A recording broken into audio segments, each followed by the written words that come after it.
Hello everyone, welcome back.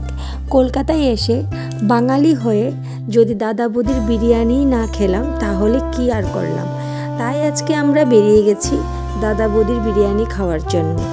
এখন আমরা মেট্রোতে এসে গেছি, তারপর মেট্রো থেকে নেমে আমরা অটো করে চলে যাচ্ছি দাদা বৌদির বিরিয়ানি খেতে।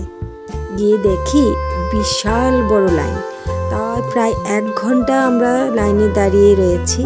আর 1 ঘন্টা পরে আমাদের সুযোগ আসলো বিরিয়ানি খেতে যাওয়ার। দেখো কত বড় লাইন, দাঁড়িয়ে দাঁড়িয়ে ভাবছি কখন যাব আর কখন খেয়ে কখন বাড়িতে যাব।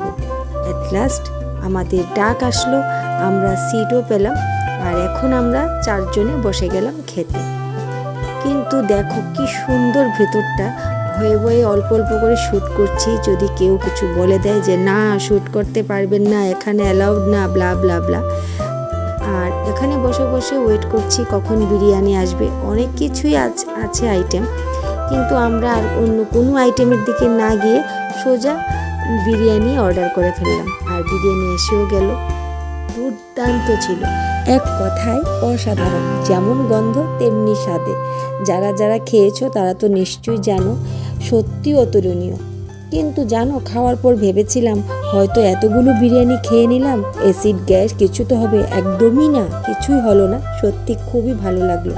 এখন পেট পূজা তো শেষ, এখন দাঁড়িয়ে দাঁড়িয়ে ওয়েট করছি কখন উবের আসবে আর কখন আমরা রওনা হব। উবেরের জন্য আমরা ওয়েট করছি, আর দেখতে পেলাম একটা গাড়ি করে কতগুলো হাঁড়ি নিয়ে আসলো কয়েকজন লোক। এরপর বুঝতে পারলাম যে হাঁড়িগুলো করে বিরিয়ানি এসেছে। যে বিরিয়ানি এইমাত্র আমরা খেয়ে বের হলাম, খালি হাঁড়িগুলো ওরা ওই গাড়িতে উঠিয়ে দিচ্ছিল, আর ভর্তি হাঁড়িগুলো এইভাবেই দোকানে এসে নামিয়ে রাখছিল।